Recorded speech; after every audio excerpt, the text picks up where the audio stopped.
What the? Where did this come from? What the hell? Why? Why did they do this? The Vancouver Canucks, an hour ago, published this tweet saying that they have signed Vitali Kravtsov to a 1-year, 2-way contract. What in the world?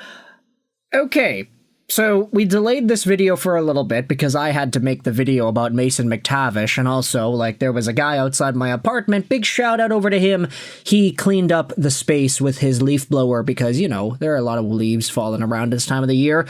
But it was so loud, so I couldn't record much with him just outside my apartment window. He's gone, which is why we made the McTavish video, but now we gotta talk about this. 10 minutes ago, the Vancouver Canucks, they released some details, so let's head over to their website and talk about this over here.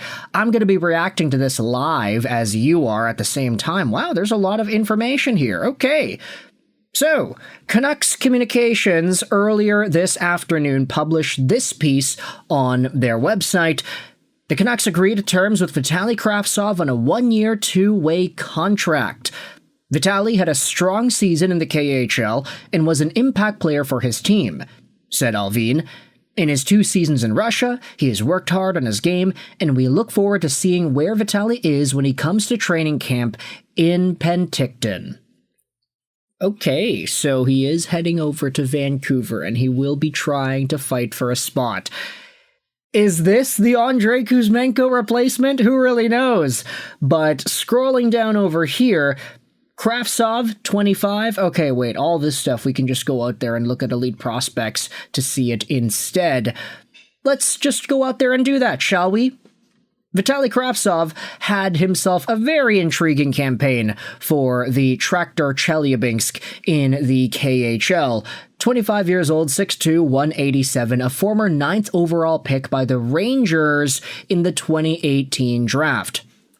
A lot of folks will harp on the Rangers for this era of their drafting because they didn't really do all too well. In 2017, they wanted to get Elias Pettersson. They got cucked. They had to focus on Elias Anderson instead. 2018, they ended up going with the wild pick out of nowhere, Vitali Kravtsov, 9th overall. I say that because Kravtsov, in his draft-eligible year, was ranked as low as number 28.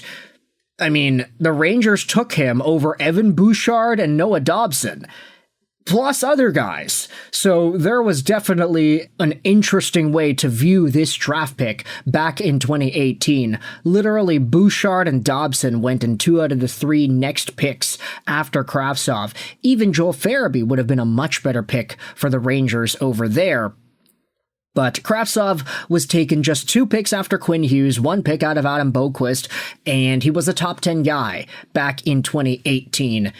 The reason he went that high is because in the 2017-18 playoffs, he ended up doing some very good things with Tractor Chelyabinsk. 7 points in 35 games in the regular season, that's okay.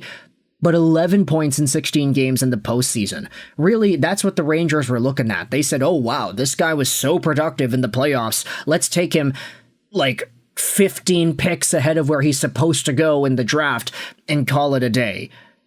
He ended up marinating in the KHL a little bit after that before heading over to the Hartford Wolfpack in the AHL, getting a small sample over there, and then getting loaned back out the Tractor Chelyabinsk the year after.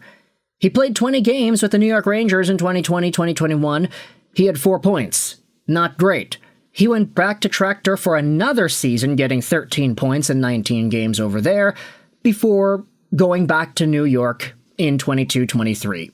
He had 6 points in 28 games with the Rangers, and then he got sent over to Vancouver.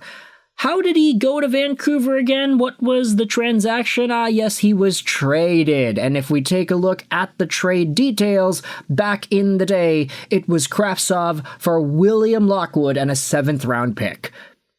Isn't Lockwood like a Stanley Cup champion now? Let's just quickly take a look at that. Is he on Florida? No, he was on the Charlotte Checkers. That is right. And he had 26 games played last year in 23-24 for Florida. None in the playoffs, so he has been a part of a Stanley Cup winning organization, but just not on the Stanley Cup part of the team.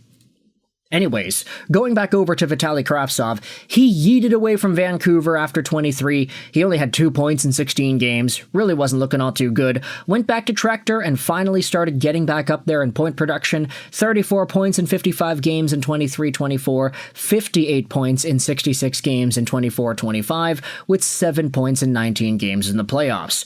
If you take a look at the KHL in general, you will see that Kravtsov was a top 6 scorer in the KHL. But again, we always have to say this.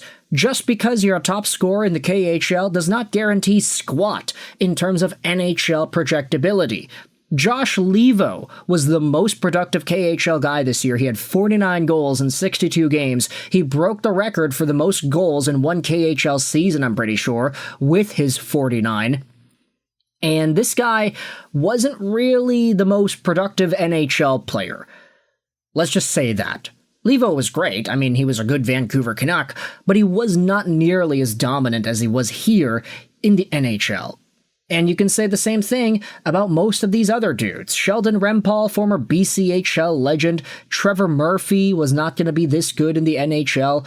We all understand that the KHL is not as good as the National Hockey League, but numbers rarely transfer over 1-to-1 like they did with Andrei Kuzmenko, for example. I think that's the biggest and best comparable that we can look at as a best-case scenario type of thing.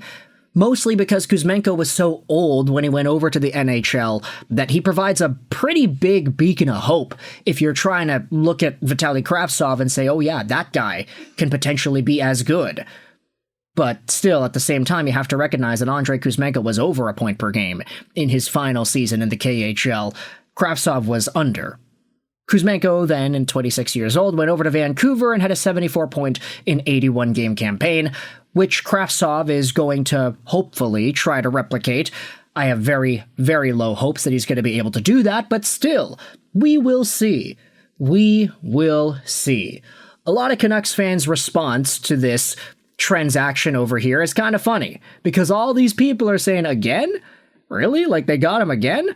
That's not trading for Mason McTavish. What the hell?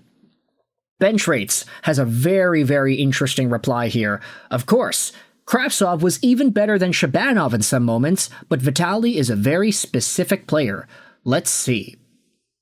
You can see that their evaluation of Kravtsov is that he's worth about $759,000 in value in NHL money.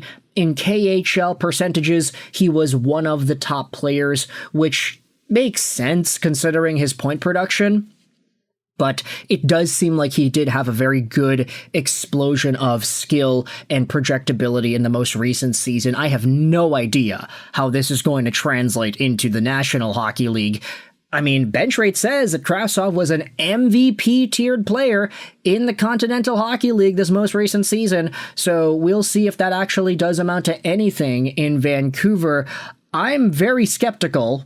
But if he does end up translating that KHL production and ice time position into the top 6 in Vancouver, let's just say, okay, for example, you keep the top line the way it is, you get the second line going, you move Kane down to the third line, Höglander to the fourth, and then you have Kravtsov as a top 6 player. Like, if you assume any form of his KHL point production is able to translate, if he is an Andrei Kuzmenko, which I very highly doubt, then maybe it works. I have no idea.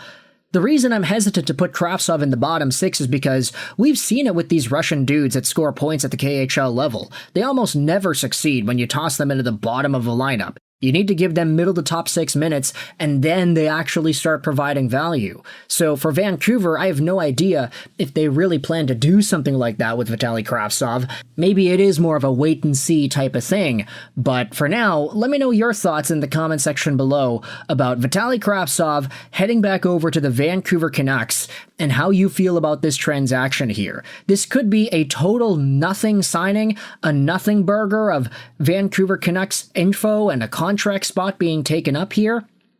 But he was productive, which I think is the biggest, stop sign in this entire thing. We can't just totally write him off. He was productive. And I just really wonder where that's going to take him into the NHL next season and beyond, or if he ends up just going to the AHL. That's also an option too. But thoughts in the comment section about Vitali Kravtsov. I hope you enjoyed this video. And bye.